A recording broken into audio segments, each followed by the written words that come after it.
media briefing on Janjatiya Gaurav Divas. First of all, I would like to welcome Minister of Tribal Affairs, Shri Arjun Munda.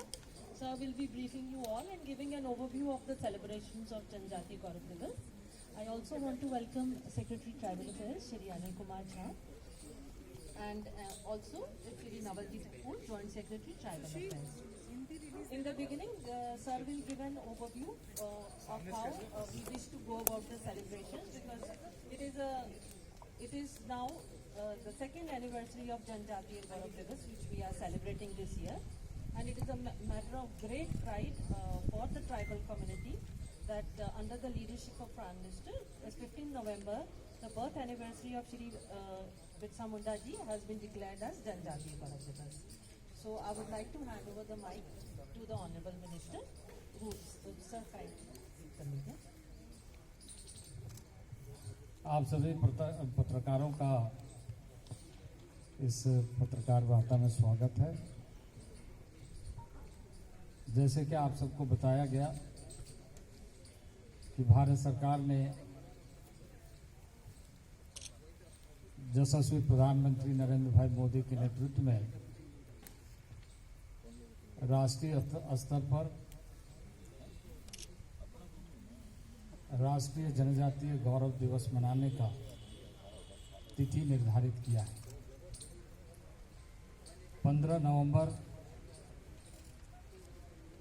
भगवान बिरसा मुंडा का जन्मदिन है और उनके जन्मदिन के अवसर पर देश के शहीदों का सम्मान करते हुए देश के इतिहास और सांस्कृतिक विरासत को लेकर देश के जनजातीय समाज सहित देशवासी गौरवान्वित महसूस करें, इस बात को ध्यान में रखते हुए यह तिथि निर्धारित की गई है और 15 नवंबर को हम सभी देशवासी गौरव दिवस मनाएंगे। इस बार ये द्वितीय वर्ष है जब हम पूरी देश की जनता और जनजातीय समाज विभिन्न स्तरों पर इस आयोजन में भाग ले रहे हैं। मुझे यह कहते हुए प्रसन्नता हो रही है कि 15 नवंबर को 2022 देश के महामहिम राष्ट्रपति श्रीमती द्रौपदी मुर्मू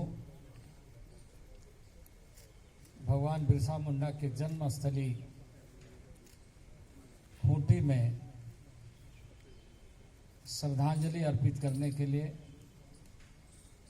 उनके गांव जाएंगे, उलीहातू गांव जाएंगे। इसके साथ साथ ही देश भर में हमारी कार्य योजना है। महामहिम उपराष्ट्रपति पार्लियामेंट में आदमकद मूर्ति पर माल्यार्पण करेंगे और उसके साथ संसदीय कार्य मंत्री प्रहलाद जोशी जी रहेंगे, साथ ही सांसद और यहाँ के जनप्रतिनिधि सहित बड़ी संख्या में लोग भाग लेंगे। इसी तरीके से देश भर में हमने 15 नवंबर के लिए कार्यक्रम बनाया है और उस कार्यक्रम के निमित्त हमने यह सुनिश्चित किया है कि कश्मीर से कन्याकुमारी तक और अरुणाचल से गुजरात तक, जो खास करके दूर क्षेत्र में, सुदूरवर्ती क्षेत्र में, सीमा क्षेत्र में, सरहदों में भारी संख्या में जो ट्राइबल्स रहते हैं, जनजातीय समाज के लोग रहते हैं, वो आत्म स्वाभिमान के साथ इस कार्यक्रम में, इस आयोजन में भाग लें और भाग लेकर अपनी सांस्कृतिक विरासत को अक्षुण्ण रखते हुए ऐतिहासिक पृष्ठभूमि को बनाए रखते हुए अपनी परंपराओं के साथ अपनी आदिकाल की जीवन पद्धति को गौरवमयी इतिहास के साथ जोड़ते हुए बनाए रखें। और इसी में इस बात का ध्यान रखा गया है कि देश में हमारे जो ट्राइबल रिसर्च इंस्टीट्यूट है उसके माध्यम से देश के राजधानियों में एक झांकी नृत्य का कार्यक्रम, और हमने व्यक्तिगत रूप से देश भर के अधिकांश सरकारों को, मुख्यमंत्री को, राज्यपाल महोदयों को, भारत सरकार के मंत्रियों को, यूनिवर्सिटीज़ को और ऐसे सामाजिक संस्थाओं को, शैक्षणिक संस्थाओं को हमने पत्र भी लिखा है, आह्वान भी किया है कि इस दिवस को हम सब मिलकर देश भर में मनाएं। और मुझे बेहद प्रसन्नता है कि इस बार जो आयोजन हो रहा है वो जम्मू कश्मीर के वादियों से लेकर लेह लद्दाख की चोटियों से लेकर अरुणाचल के सीमाओं से लेकर समस्त मध्य भारत में, पूर्वी भारत में, दक्षिण भारत में और उत्तर पूर्व के सभी राज्यों में बड़ी पैमाने पर मनाया जाए। यह हम सबको गौरवान्वित करता है, खासकर इस दिवस में जनजातीय गौरव दिवस के रूप में मनाने के लिए कि हम इस अवसर पर युवाओं के, जनजातीय कलाकारों के कला के और सांस्कृतिक कार्यक्रमों के, संगोष्ठियों के, कार्यशालाओं के और इसके माध्यम से प्रतिस्पर्धात्मक कार्यक्रम आयोजित करते हुए हम यह सुनिश्चित कर सकेंगे कि भविष्य में जो हमारी एक बड़ी महत्वपूर्ण लक्ष्य है उसको हम पूरा करें। आप सब जानते हैं कि हम सब आज़ादी का अमृत महोत्सव मनाकर अमृत काल में प्रवेश करते हुए एक लक्ष्य निर्धारित किया है कि 2047 में जब हम देश में आज़ादी का 100वां साल मनाएंगे तो हम देशवासी के समक्ष और देशवासी से हम जोड़ते हैं उन दूर क्षेत्र में रहने वाले समस्त नागरिकों के जीवन स्तर में, शिक्षा में, स्वास्थ्य में, मौलिक सुविधाओं में, आत्मनिर्भरशीलता में, रोजगार में और उनके जीवन के मूल्यों में कैसे सुधार लेकर के हम यह सुनिश्चित कर सकें कि हम आज़ादी का 100 साल मना रहे हैं। और इसलिए इस कार्यक्रम को व्यापक दृष्टिकोण देने के लिए, क्योंकि यह कार्यक्रम न केवल एक औपचारिक आयोजन है बल्कि एक संकल्प है और जनजातीय गौरव दिवस का जो महत्वपूर्ण उपयोग है कि समुदाय को बेहतर तरीके से हम सुविधाओं के साथ जोड़ सकें। हमारा कार्य योजना है कि इस आयोजन के माध्यम से, हैशटैग के माध्यम से समस्त ऐसे गतिविधियों को सुदूरवर्ती देश के कोने कोने तक पहुंचाएं। आपको इस बात की जानकारी है कि दुनिया में जो जनजातीय समाज के रूप में चिन्हित है उसका 30% जनसंख्या भारत में रहती है और ये बहुत बड़ी संख्या, इतनी संख्या दुनिया के किसी देश में नहीं है। इसलिए हम और अधिक गौरवान्वित महसूस करते हैं देशवासी कि दुनिया के सामने इस देश में हमने जनजातीय समाज के लिए एक ऐसे कार्य योजना के साथ आगे बढ़ने का लक्ष्य निर्धारित किया है जो न केवल इस देश के जनजातीय समाज को सशक्त बनाने के लिए है, बल्कि दुनिया को संदेश देने के लिए। यह युग इस तरीके से प्रारंभ हुआ है जब हमें देखने को मिल रहा है कि महामहिम राष्ट्रपति उसी वर्ग से हैं और लगातार संवाद करते हुए, देश को संदेश देते हुए आह्वान कर रहे हैं कि आइए हम सब मिलकर देशवासी इस देश को एक सशक्त भारत बनाने की जो भूमिका है उसे हम सुनिश्चित करें। जनजातीय गौरव दिवस का जो विशेष अवसर है उसमें हमारा रोजगार पर ध्यान है। हमारी एजेंसी है ट्राइफेड के माध्यम से हम महिलाओं तक, ट्राइफेड के माध्यम से गांव, सुदूरवर्ती गांवों तक पहुंचते हुए उनके उत्पादों को अखिल भारतीय स्तरों पर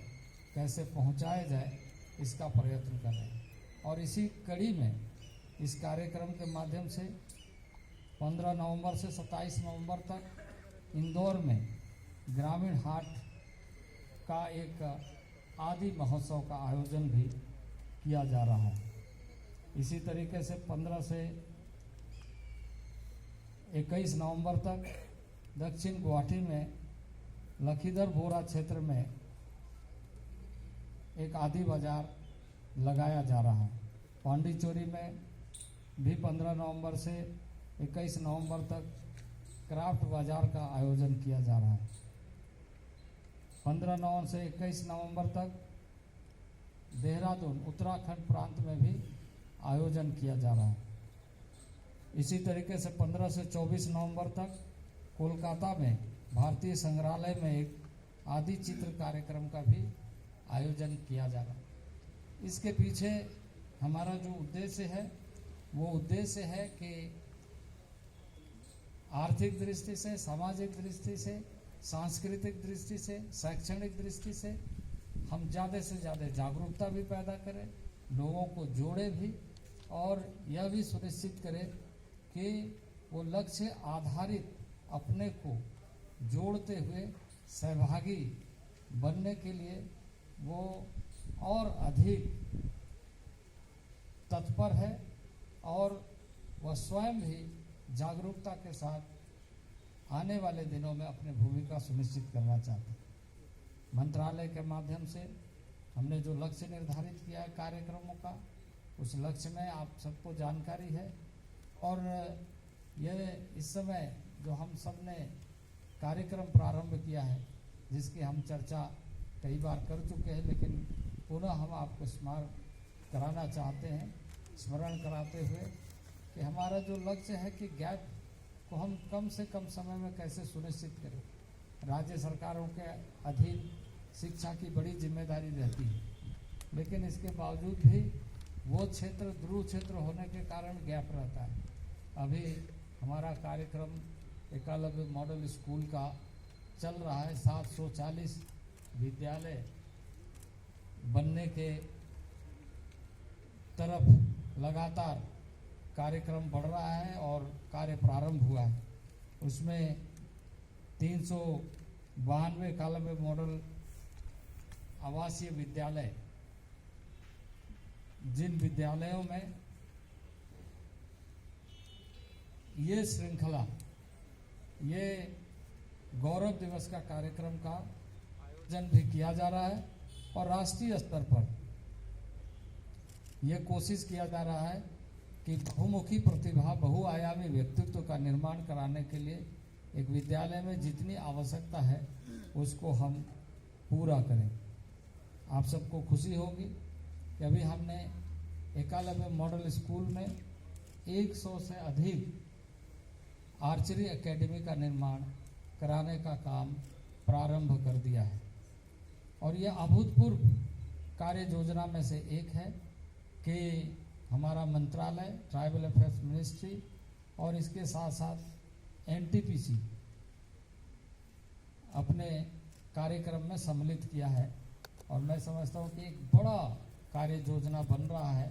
और बहुत बड़ी संख्या में खेल प्रतिस्पर्धा में, आर्चरी में हमारा स्थान अंतर्राष्ट्रीय स्तर पर बढ़ेगा। एकलव्य मॉडल स्कूल में 16 नवंबर को इसके साथ साथ ही इस आयोजन के निमित्त पोस्टर मेकिंग प्रतियोगिता का भी आयोजन किया गया है। 17 नवंबर को नृत्य प्रतियोगिता और 18 नवंबर को इसकी प्रतियोगिता का भी आयोजन किया गया। 19 नवंबर को इन विद्यालयों में कविता गीत प्रतियोगिता के साथ साथ प्रश्नोत्तरी प्रतियोगिता का भी आयोजन किया जा रहा है। कुल मिलाकर के इसमें मंत्रालय के अधीन संचालित संस्थाओं को साथ ही साथ जन सहभागिता के साथ सामाजिक संगठनों को, शैक्षणिक संगठनों को बड़ी संख्या में जोड़ने का कार्य चल रहा है।